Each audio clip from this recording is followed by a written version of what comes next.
Hey everyone, this is Teimojin from Alone Season 9. I am so excited for you to finally see me launch on Season 9 of Alone Episode 2. Today we are talking about myself and Terry specifically. We'll talk about hunting, location acquisition, fishing, and some of the little medical things that happen to us out there or could happen to us. So last time the video was a little long, so I want to cut it in half and maybe do 2 parts. So in the first part, it's me and Terry, and in the second part, we're going to be talking about Adam, Tom, and Jacques. So if you are interested in learning the medical side of our survival journey on Alone Season 9, click the subscribe and notification and let me know if there's any medical topics that I introduce in these videos that you want to learn more about, whether that's hypothermia, infections, things like GI issues, diarrhea, constipation, all that good stuff. You guys have been so instrumental in shaping and improving these videos. So with further ado, let's get into it.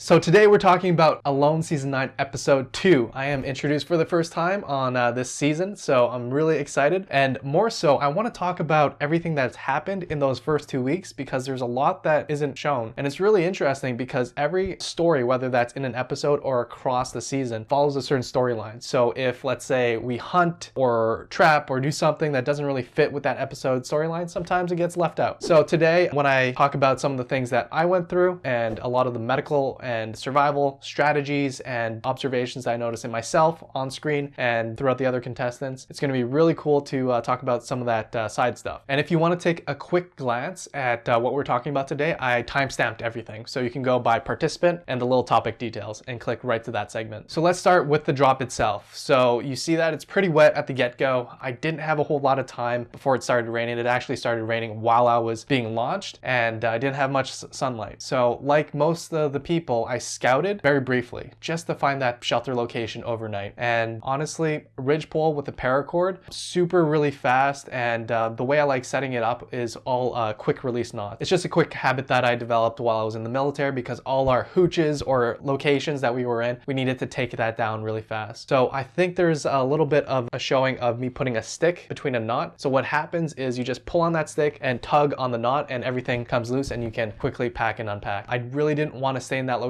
for a long time because as you saw, things were thick and close to the river. This was just a week or so before there was a hurricane in the area that washed away basically where we were supposed to be for base camp and they had to move that. So really high risk for those flash floods. So that was one of my biggest concerns out there, not getting my equipment, my camera gear, my warm stuff wet on day one. So what I did is I hiked uphill a little bit just to find an area that was semi-flat that had some resources. Now, since it was already raining, I knew that water wouldn't necessarily be a scarce resource. So I did what Jesse did and had a little bit of pool of water allocated in one section of the tent. So when I woke up, I had like 4 liters of water ready to drink, no need for purification or anything like that. So that was one really key thing because as I'm scouting for the first few days, I didn't want to be wasting my time collecting wood, burning fires, and trying to boil water. Because it was so thick, one of the concerns was getting turned around, getting lost. There was multiple different creeks and in my head I was counting how many creeks I would cross over, sometimes lose count. So what I ended up doing is marking trails. So very early on, I marked trails to my ideal fishing spot that had a lot of structure there and deeper waters, and then all the way back to where I was dropped off. So I made a little bit of a full circuit, and that circuit was about 3-click radius. So just chopping little notches on the trees so that I know in both directions that that's a trail. The type of location I was looking for was something with a little bit of concealment, some natural barriers for the winds and the rain, something that had sorts of water nearby, some place that had dry wood that I could use throughout the season, and some place that had ideally clay. There was these little creeks coming from the mountains that kind of came down, and you'll see why that's important, not only for building material. Clay is such an amazing resource, but also the water and the sand and grit. Now, if you can tell me why I would want to be near grit, let me know in the comments below because it was instrumental in my hunting strategy. It took me about a day and a half to 2 days to really solidify a location, and this location was not on the top of the mountain, not on the bottom of the mountain, but somewhere about half a click uphill. And there was about a 20-foot plateau that allowed me to build something on. The useful thing is the location that I scouted had a line of big trees towards the mountainside, so a little higher up. And I used that as the structure of my shelter. All I had to do was put one A-frame for the ridge line and then down a tree tree so that it would fall and then tie it to that A-frame. And then I had that main ridge line. Now, as you saw, I'm still using the tarp, and I didn't want to build it up too much on the top because, as you'll see throughout the season, this is kind of a gradual work in progress. Each week presented itself with a different priority, whether that's hunting, fishing, getting firewood. So having a bomb-proof shelter at the get-go wasn't my greatest priority because I'm already a thin guy. I was only able to put on about 25 pounds. I knew that hunting, foraging, and fishing were going to be an early priority for me, so I didn't have that rapid weight loss. There was a real potential for you to get wet, but it wasn't that cold. A lot of people in base camp were complaining because they were getting damp and sweaty inside their -40 and -60 sleeping bags. So I didn't even pull out my sleeping bag up until the first 10 days or so. I was just using my parka as a blanket, and then I had my sleeping pants that I just put my legs in, and I had my toes inside my snow pants. One way that you can insulate the ground really fast with no added effort is I laid out some of my kit as a sleeping pad. So I had my rucksack, I had some bivy bags that were made for like camera gear and that type of stuff, and I used it to elevate myself on top of the ground before I needed to collect spruce boughs or anything like that for bedding. And that kept me warm throughout the time until I made my bed. I think at the bat, one of the things that really keyed me into this one location was the wind direction. There were little creeks and little kind of knolls and mountains in between those creeks. So my platform was a little bit lower than a platform up here. So the scent wasn't as strong. I felt wind blowing in all directions, coming from the mountain up top, coming from the river up bottom. There wasn't a whole lot of crosswinds because my platform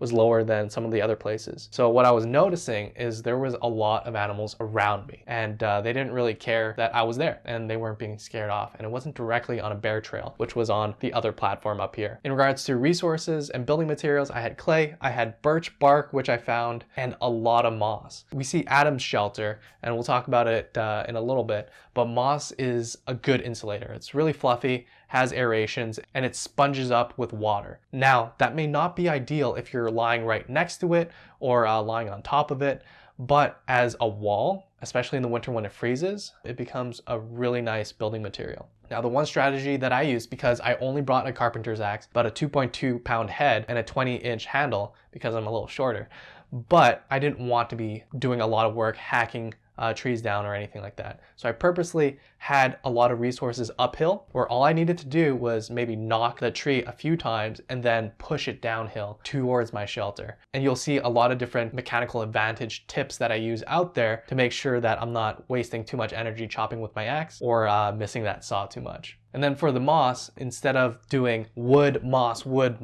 which would require me to chop a lot of wood, I used thick bunch of moss. So if you think about how grass is rolled up, I rolled up a ton of it, and it was coming out in 2 foot like rolls. So 2 foot long and then about a foot tall. And I'd roll them up and use them as like bricks. And my walls were about 1.5 to 2 feet. So really thick. To keep them stable, what I used instead of doing logs on top of them is I used it kind of like a quincy. So I shoved a bunch of sticks in it. So about thumb to finger thickness, and sharpened at one edge. And you just use those sticks to stab through a moss and provide a little bit of structure and matrix. And that was enough to keep things stable without expending a bunch of energy with bigger pieces of wood. Next up is fire. My fireplace was going to be a keystone in my shelter. Now, they didn't get the full explanation on TV, but it's not necessarily a Dakota fire pit. It's a modified Dakota fire pit design, something that I wanted to mix different concepts with. So Dakota fire pits, great for covert operations. There's not a lot of smoke, not a lot of flame, and it's a pretty efficient fire. Now, you dig one hole here, a big hole, then you dig a second hole next to it, and you make a channel underground to both of those holes. And what happens is as things are burning,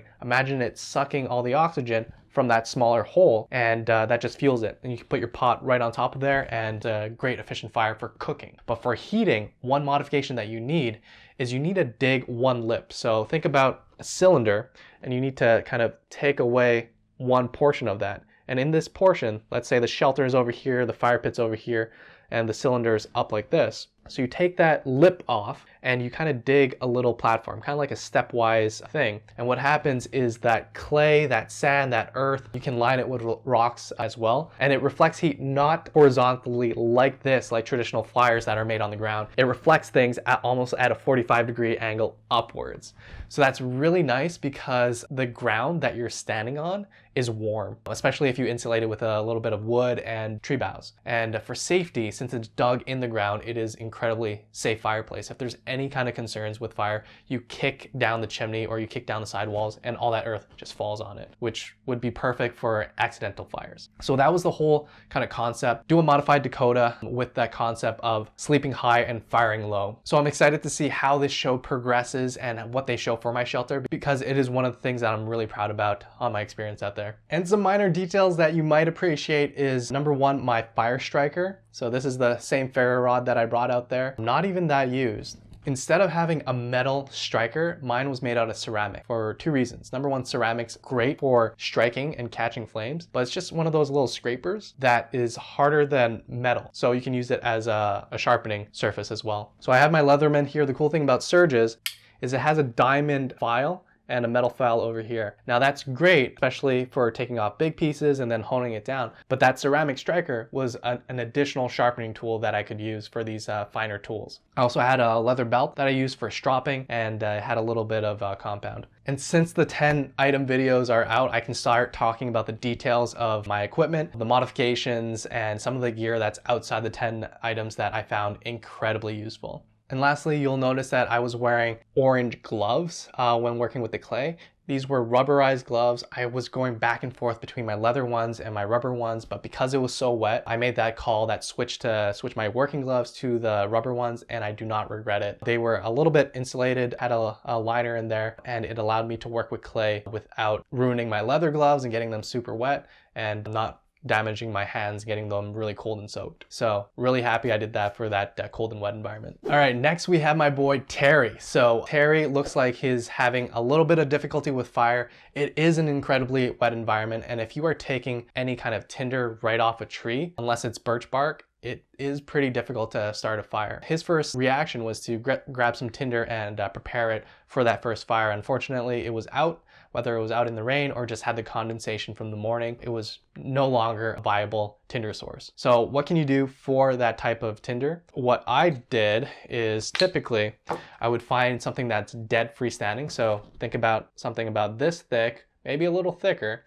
that's standing up like this. And what that means is that all that water, when it gets wet, drips down a little more easier. If it's at an angle, or even worse, as flat, all this bottom part is kind of soaked and it kind of saturates itself with water. So that's what you want to look for. Things that are dead, freestanding like this, you don't even need to chop it. A lot of the things that I was getting, I was pushing down, just rocking it back and forth till it snaps and then gets down. And then I was using 2 trees. So you get 2 trees like this. You put your piece that you want to break, put it over there and hold it at the very edge, walk it on your pelvis. So just push forward and it just snaps. So that's how I broke the majority of my wood without using an axe or a saw. And once it's broken, then I used my axe to kind of split it down the middle in multiple little portions like this. And then I made feather sticks and dust from the inside, the core of these tall, dead standing trees, because that's the driest part. That's the part that you can make paper with. So with these little core slivers, I just had my Leatherman. What you do very sharply, see those tiny, tiny little hairs? So I had these little whiskers of feathers, and I had 4 to 5 of these as my starter. And one thing to make it even better is that ambient environment is pretty moist. What I did is I collected a bunch of pine resin. So if you sprinkle some of that pine resin or that goopy stuff over here on some of your feathers, your feather sticks, it uses it as a candle. So it becomes a candle because these act as the wicks, and then the pine pitch or the pine resin acts as kind of the fuel of it and makes it so that it's a lot easier to start that flame. Another trick that you can use out there if you were in a true survival situation and you had some things on you is duct tape. So we had some duct tape here and there from like our equipment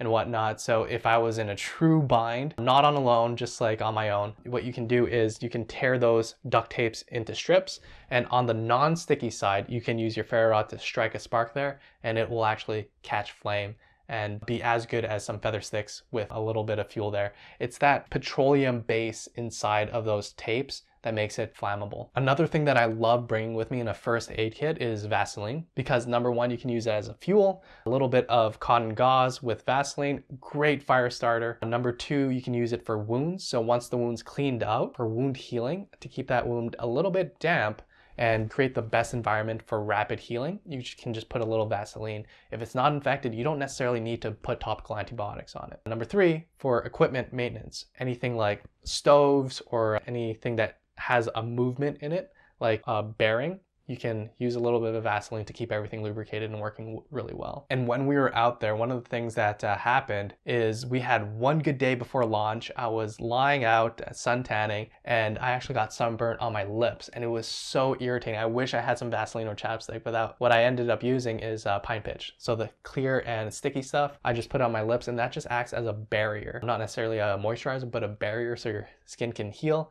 and you're not always smacking it and trying to get that saliva there, because the saliva will irritate it, dry it out. So kind of in line with not being able to make a fire, that puts Terry at a pretty difficult spot because he sees beaver sign all over. And that's great for food, but that means your water source is tainted. And most water sources, when we're out there, it's best to assume that they're tainted, even though that there's a spring there, because it just takes a little bit of protozoa, a virus, a bacteria to make you pretty sick, or at least impede your ability to absorb all the nutrients that you need to. So with his tarp setup, which it kind of looks like he found big downed logs and put a tarp over that. There were some little pockets that would have sagged if it was raining pretty heavy, which he could have used as water. But ideally, with those crappy tarps that we got from Canadian Tire, no offense to Canadian Tire, it's just those aren't 100% waterproof. They're kind of woven in, and if things aren't taut, there's a high likelihood that the water will just seep through. And in addition to that, when you're thinking about using those types of tarps for shelters, is the height of the tarp, because if it's too close to you, all that breath, think about if you're breathing overnight, and especially if you're at high altitudes, you can breathe upwards of 2 liters of water. So imagine someone dunking in 2 of these just on your tarp, on your stuff, all that gets super wet. And if it's close to your face, that'll just drip down on you, drip down in your sleeping bag. And that moisture is pretty difficult to dry out because of how humid and damp it is out there. So keep that tarp taut and at least a few feet on top of where you're sleeping. Same thing goes for those emergency Malar blanket bivy bags. Those are great for emergencies when you're rescuing someone or trying to stay in place for a few hours or overnight. But over the long term, it can get really wet. And as soon as you get wet, you get cold. Because of how close it is to your body, there's a lot of condensation there. So my preference is actually to have a Malar tarp. So if I am camping or doing some Arctic warfare training stuff, I have a Malar blanket, which is tarp on one side and that reflective stuff on the other, and it's a lot more durable. So I've had most of mine for over 5 years. I would keep it just a few feet on top of me, that way there's not a whole lot of condensation and still reflecting heat down. And I would also put one on the bottom so it's reflecting heat from my body upwards, in addition to layering that bedding at least 3 to 4 inches in the wintertime. So what is beaver fever? And that's the thing that Terry is trying to fight against and why he wants to boil water. It's super tempting when you're thirsty, dehydrated, a little delirious to just go and get that water. But because there's beavers in that area, it's a protozoa. Kind of looks like a little owl with little tentacle thingies under a microscope. So this little parasite taints the water, and when you drink it,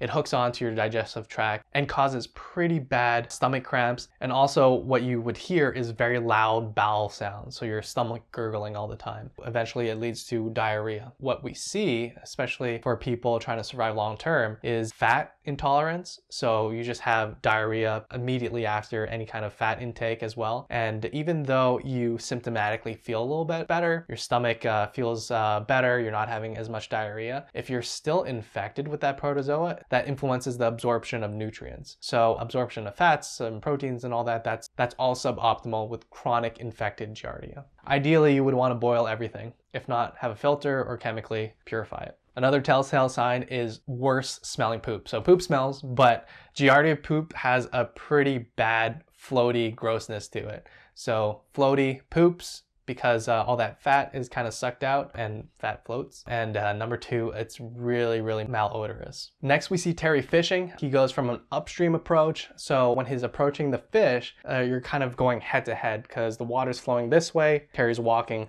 this way into the water, and then the fish is kind of looking for food. And looking at some of these locations, they're able to kind of walk in these shallower spots where there's lots of little rocks for the fish to hide in, which is good, and lots of different structures. So the rocks over here, the fish is hiding here, and it's watching the foam and the food coming around that rock and swimming up and biting that. So really cool to see Terry catch a fish.